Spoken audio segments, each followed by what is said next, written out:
दुष्प्रभाव डालता है और उसकी निर्णय लेने की क्षमता, the act of decision making, वो प्रभावित होती है।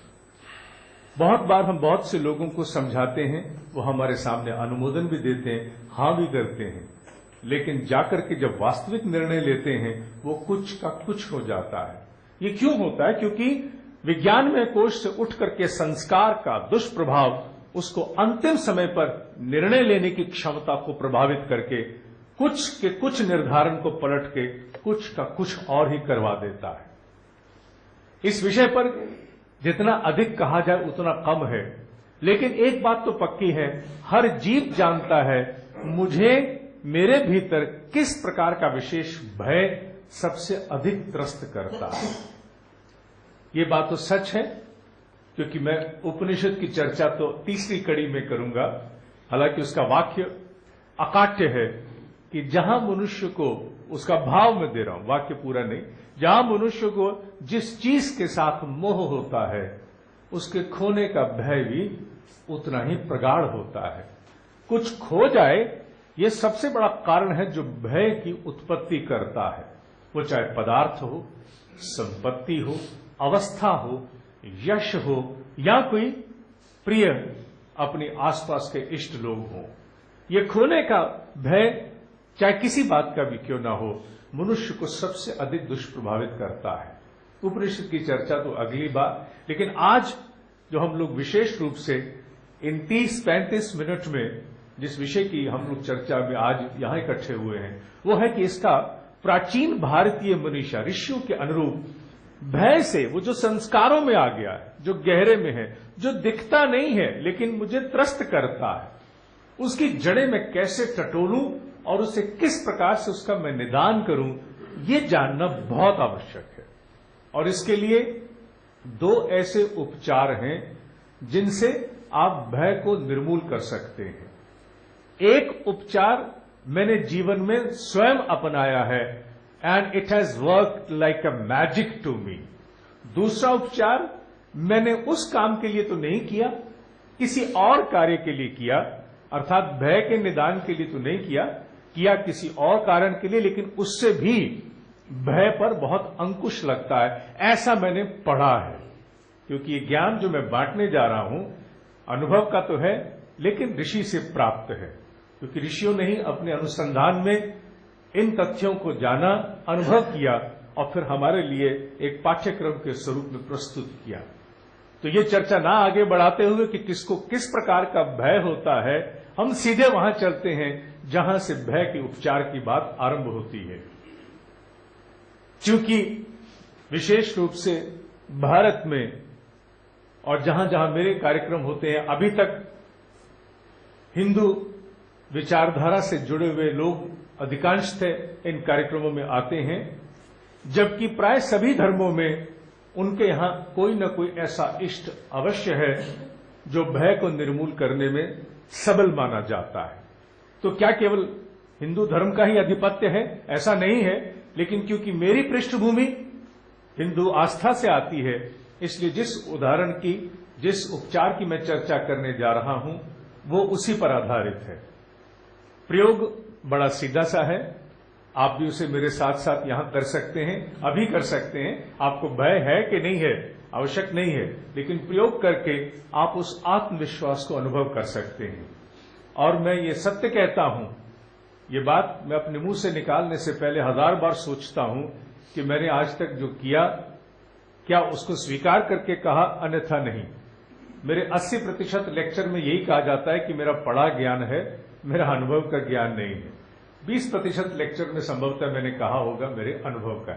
ये जो मैं बोलने जा रहा हूं ये मेरे अनुभव का ज्ञान है और प्रत्यक्ष अनुभव का ज्ञान है। बड़ी सरल सी अवस्था में आपको जाना होगा। क्या करना होगा? आपको सबसे पहले, अभी करना नहीं, पूरी प्रक्रिया सुनने के उपरांत आप आरंभ कर सकते हैं, मैं इसका अभ्यास थोड़ा सा कराऊंगा। इसमें सबसे पहले शांत चित्त होकर के बैठना है। किसी भी अवस्था में सहज आसन में आप बैठ सकते हैं, आवश्यक नहीं कि आप आलती पालती मारकर बैठें कुर्सी पर, कहीं पर भी किसी अवस्था में बैठ जाएं, पर सहज होने चाहिए।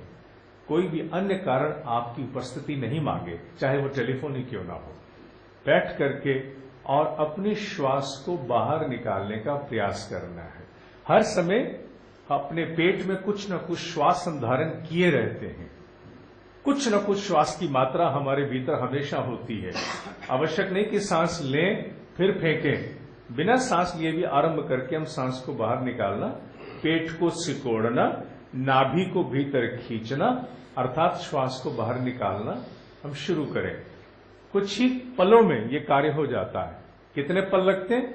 मुश्किल से 3 से 4 सेकंड में हम सांस को बाहर निकाल सकते हैं। निकालते समय भाव होना चाहिए।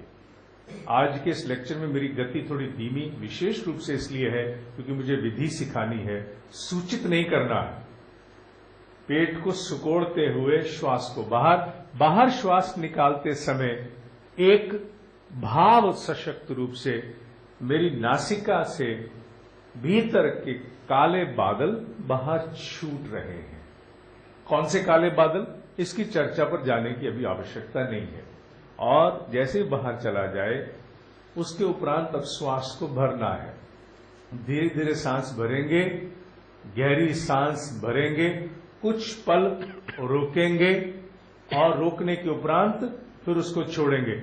लेकिन मुख्य बात सांस खींचना नहीं है, मुख्य बात सांस खींचते समय का भाव है।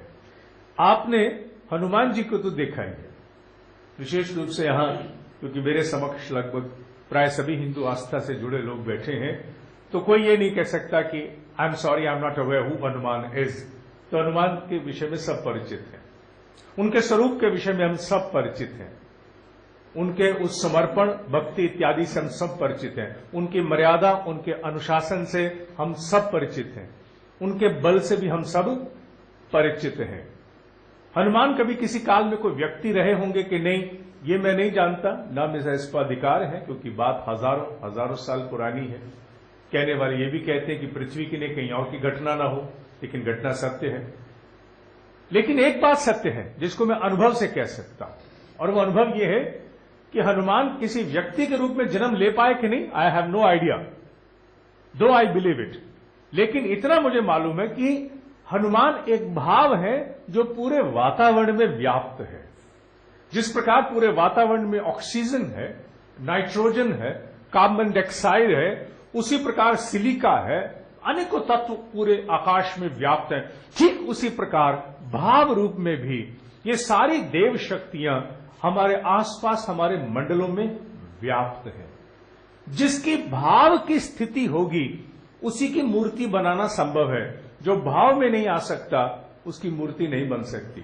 ऋषियों ने यहां तक कहा है, जो तुम्हारी कल्पना में आ गया वो तुम्हें कितना भी अगड़म बगड़म आधा अधूरा औना पौना क्यों न लगता हो, यह बात सत्य है, उसका भाव रूप में अस्तित्व होता है। जो भाव में नहीं वो तुम्हारी कल्पनाओं में भी नहीं आ सकता है।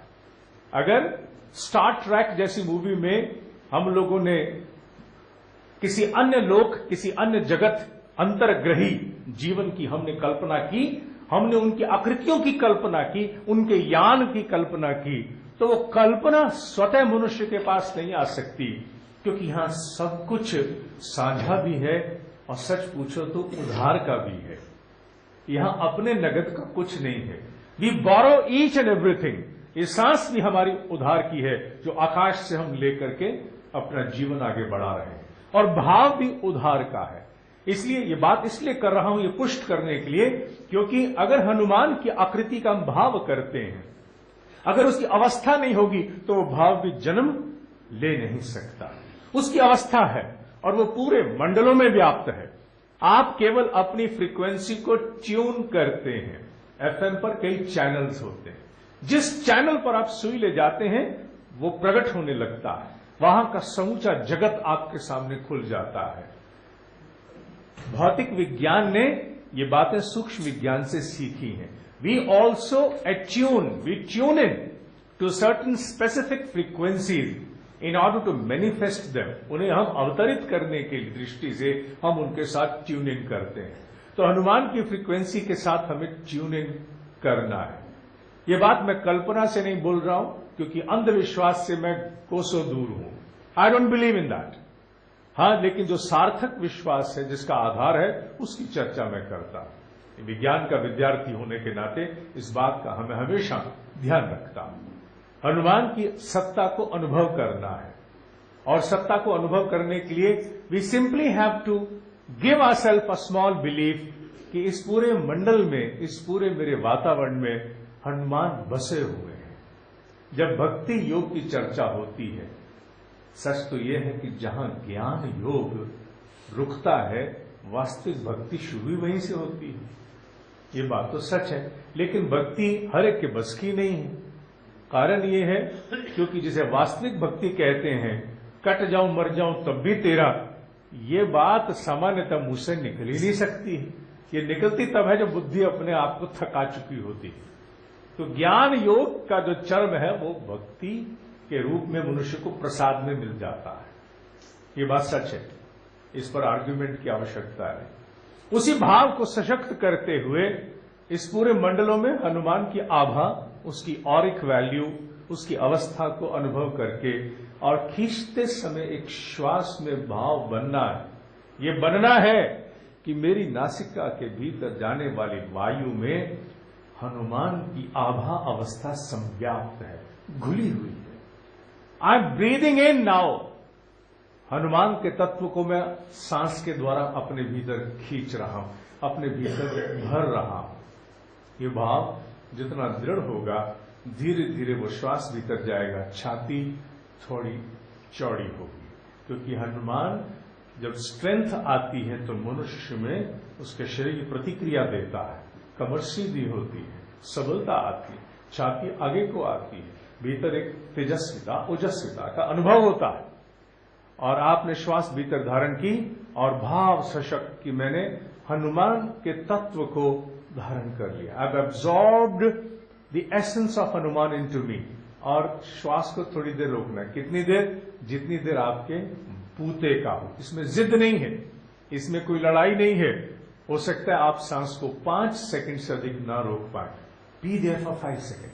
अगर आप 10 सेकंड रोक सकें तो 10 सेकंड तक रोकिए, but don't fight with yourself. You don't have to fight, क्योंकि यहां फाइटिंग की आवश्यकता नहीं है। यहां भाव रूप में एक प्रकार से स्थित होने की आवश्यकता है। स्थित होकर के कि मैं